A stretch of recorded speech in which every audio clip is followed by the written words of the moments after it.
BBMP ಚುನಾವಣೆಯ ಒಂದು ತಯಾರಿಯ ಒಂದು ಮಾತುಕತೆಯನ್ನು ಮಾಡಿದಿರಿ. ಈಗ ನಮ್ಮ ಕೇಂದ್ರದ ನಾಯಕರು ನೆನ್ನೆ ನಾವೆಲ್ಲ ಡೆಲ್ಲಿಗೆ ಹೋಗಿದ್ರಿ.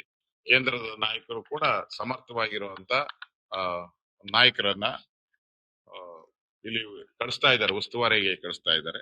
ಅವರ ನಾಯಕತ್ವದಲ್ಲಿ ನಾವು ಬಿಬಿಎಂಪಿ ಚುನಾವಣೆಯನ್ನ 100% ಗೆಲ್ತೀರಿ. ಜನ ಕಳೆದ 16 ವರ್ಷದಿಂದ ಮನಮೋಹನ್ ಸಿಂಗ್ ಇದ್ದಾಗೆ ಅದನ್ನ ಎಲೆಕ್ಟ್ರಾನಿಕ್ ವೋಟಿಂಗ್ ಮಿಷಿನ್ಗೆ ಹೋಗಿದಿರಿ ನಾವು. ಮನಮೋಹನ್ ಸಿಂಗ್ ಅವರ ಫಸ್ಟ್ ಅದನ್ನ ಜಾರಿಗೆ ತಂದವರು. ಅವ್ರ ಕೂಸಲೇ ಇವಾಗ ಬೇಡ ಅಂತ ಹೇಳಿದ್ರೆ ಕಾಂಗ್ರೆಸ್ ಅವರು ನಾಚಿಕೆ ಆಗ್ಬೇಕು. ಕಾಂಗ್ರೆಸ್ ಅವ್ರಿಗೆ ಜನ ಒಂದ್ ಸಿಸ್ಟಮ್ ಅನ್ನ ಅಕ್ಸೆಪ್ಟ್ ಮಾಡಿದ್ದಾರೆ. ಮತ್ತೆ ಸುಪ್ರೀಂ ಕೋರ್ಟ್, ಹೈಕೋರ್ಟ್ಗಳು ಈ ಸಿಸ್ಟಮ್ ಏನಿದೆ ಇದು ಪಾರದರ್ಶಕ ಅಂತ ಹೇಳಿ ಹಲವಾರು ಜಡ್ಜ್ಮೆಂಟ್ಗಳು ಬಂದಿದೆ. ಈ ಕಾಂಗ್ರೆಸ್ ಅವ್ರಿಗೆ ನಿರಂತರವಾಗಿ ಸೋಲು ಸೋಲು ಸೋಲು ಕಾಣ್ತಾ ಇರೋದ್ರಿಂದ ಎಲ್ಲೆಲ್ಲಿ ಸೋಲಾಗುತ್ತೆ ಅಲ್ಲಿ, ಈಗ ಮಹಾರಾಷ್ಟ್ರದ ಚುನಾವಣೆ ಆಯ್ತು, ನಗರ ಪಾಲಿಕೆಗಳದ್ದು ಸೋಲಾಯ್ತು, ಅಲ್ಲಿ ಇವಿಎಂ ಸರಿ ಇಲ್ಲ. ತೆಲಂಗಾಣದಲ್ಲಿ MLA ಚುನಾವಣೆ ಆಯ್ತು, ಅಲ್ಲಿ ಕಾಂಗ್ರೆಸ್ ಗೆತ್ತು, ಇವಿಎಂ ಸರಿ ಇದೆ. ಕರ್ನಾಟಕದಲ್ಲಿ ಚುನಾವಣೆ ಆಯ್ತು, ಕಾಂಗ್ರೆಸ್ ಗೆತ್ತು, ಇವಿಎಂ ಸರಿ ಇದೆ. ಇವ್ರಿಗೆ ಎಲ್ಲೆಲ್ಲಿ ಸೋಲ್ತತೋ ಆ ಮುಖಭಂಗವನ್ನ ತಪ್ಪಿಸ್ಕೊಳಕೋಸ್ಕರ ಇವಿಎಂ ಮೇಲೆ ಇಡ್ತಾರೆ. ಇಲ್ಲಿ ಬೆಂಗಳೂರಲ್ಲೂ ಅಷ್ಟೇ ಅವ್ರಿಗೆ ಸೋಲಾಗ್ತೈತೆ ಅಂತ ಈಗಾಗ್ಲೇ ಅವ್ರಿಗೆ ಗೊತ್ತಾಗ್ಬಿಟ್ಟಿದೆ. ಅವ್ರು ಮಾಡಿರೋ ಸರ್ವೆಯಲ್ಲಿ ಬೆಂಗಳೂರಲ್ಲಿ ನಾವು ಗೆಲ್ಲಲ್ಲ ಅಂತ ಗೊತ್ತಾಗಿದೆ. ಅದಕ್ಕೆ ಇವಾಗಿಂದಾನೆ ಪೀಠಿಕೆಯನ್ನ ಹಾಕ್ತಾ ಇದ್ದಾರೆ, ಇವಿಎಂ ಸರಿ ಇಲ್ಲ, ಬ್ಯಾಲೆಟ್ ಪೇಪರ್ ಅಂತ ಹೇಳಿ.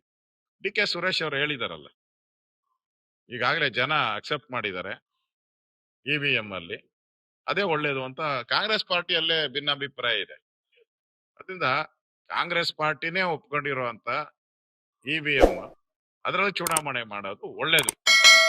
ಅದೇ ದೇಶ ಒಪ್ಪಿರುವಂತದ್ದು, ಕಾನೂನು ಒಪ್ಪಿರುವಂತದ್ದು. ಸಿದ್ದರಾಮಯ್ಯ ಏನ್ ಹೇಳ್ತಾ ಇದ್ರು, ಅಗ್ರಿಮೆಂಟ್ ಆಗೇ ಇಲ್ಲ, ಏನೂ ಆಗಿಲ್ಲ. ಯಾರು ಹೇಳಿದವರು?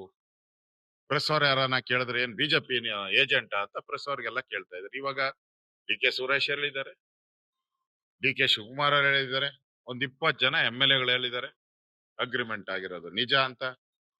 ಸ್ವತಃ ರಾಜ್ಯದ ಉಪಮುಖ್ಯಮಂತ್ರಿನೇ ಹೇಳಿದ್ದಾರೆ ಆಗಿರೋದು ನಿಜ ಅನ್ನೋದನ್ನ ಹೇಳಿದ್ದಾರೆ.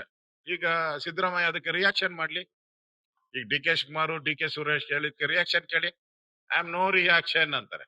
ನಾವು ರಿಯಾಕ್ಷನ್ ಮಾಡಿದ್ರೆ ಇಮಿಡಿಯೇಟ್ ಆಗಿ ರಿಯಾಕ್ಷನ್ ಮಾಡ್ತಾರೆ, ಏನ್ ಅವ್ರ ಕನ್ಸ್ ಬಿದ್ದಿತ್ತ ಅಂತ ಹೇಳಿ. ಫಸ್ಟ್ ನಿಮ್ಮ ಪಾರ್ಟಿಯವರು ಏನೇನು ರಿಯಾಕ್ಷನ್ ಕೊಟ್ಟಿದ್ದಾರೆ, ಈ ಅಧಿಕಾರ ಹಸ್ತಾಂತರ 2.5 ವರ್ಷ ಅಗ್ರಿಮೆಂಟ್ ಏನಿದೆ ಅದಕ್ಕೆ ನಿಮ್ ಪಾರ್ಟಿಯವರು ಏನೇನು ಹೇಳಿದ್ದಾರೆ ಅದಕ್ಕೆ ರಿಯಾಕ್ಷನ್ ಕೊಡಿ. ಯಾಕೆ ಮೌನವಾಗಿದ್ದೀರಾ? DK ಸುರೇಶ್ ಹೇಳಿರೋದಕ್ಕೆ, DK ಶಿವಕುಮಾರ್ ಹೇಳಿರೋದಕ್ಕೆ ಕೊಡಿ. ಅದನ್ನ ಕೇಳಿದ್ರೆ ನಾನ್ ನೋಡೇ ಇಲ್ಲ, ಮಾಹಿತಿ ತಗೊಂತೀನಿ. ಅವ್ರು ಯಾಕೋ ಪರಮೇಶ್ವರ್ ತರ ಈಗ ಎಲ್ಲದಕ್ಕೂ ಈ ಅಧಿಕಾರ ಹಸ್ತಾಂತರ ಬಂದ್ರೆ ಪರಮೇಶ್ವರ್ ಅವ್ರು ಗೊತ್ತಿಲ್ಲ, ನೋಡ್ತೀನಿ ವರದಿ ಅಂತ ಹೇಳೋ ಸ್ಥಿತಿಗೆ ಬಂದಿದ್ದಾರೆ. 11 ಲಕ್ಷ ಕಳ್ತರ ಸಿಕ್ಕಾಕೊಂಡಿದೆ. ಈಗ ಹುಬ್ಳಿಯಲ್ಲಿ ಮಹಿಳೆಯನ್ನ ಬೆತ್ತಲೆ ಮಾಡಿರೋದ್ರಲ್ಲಿ ಪೊಲೀಸರೇ ಸಿಕ್ಕಾಕೊಂಡಿದ್ದಾರೆ. ಎಲ್ಲದರಲ್ಲೂ ಪೊಲೀಸರೇ ಸಿಕ್ಕಾಕೊಂತ ಇದ್ದಾರೆ. ಅಂದ್ರೆ ರಾಜ್ಯದಲ್ಲಿ ಪೊಲೀಸ್ ಇಲಾಖೆ ಮೇಲೆ ಇಡ್ತಾ ಇಲ್ಲ, ಹೇಳೋರು ಕೇಳೋರು ಯಾರು ಇಲ್ಲ. ಅದೇ ಟ್ರಾನ್ಸ್ಫರ್ ಮಾಡೋ ಲಿಸ್ಟು ಹೋಗಿ 4 ತಿಂಗಳಾಗಿದೆ, ಇನ್ನು ಯಾವ ಟ್ರಾನ್ಸ್ಫರ್ ಆಗ್ಲೇ ಇಲ್ಲ, ಹಾಗೆ ಬಿದ್ದಿದೆ ಎಲ್ಲ. 2 ವರ್ಷಕ್ಕೊಂದ್ಸರಿ ಟ್ರಾನ್ಸ್ಫರ್ ಆಗ್ಬೇಕಾಯ್ತು, ಹಂಗೆ ಬಿದ್ದಿದೆ. ಯಾಕೆ ಅಂತ ಹೇಳಿದ್ರೆ ಜಗಳ, ಕಚ್ಚಾಟ, ನಾನ್ ಹೇಳಿದ್ದೆ ಆಗ್ಬೇಕು ಅಂತ. ಅಂದ್ರೆ ಒಂದ್ ರೀತಿ ಇಡೀ ಪೊಲೀಸ್ ಇಲಾಖೆನೆ ಗೊಂದಲದಲ್ಲಿದೆ.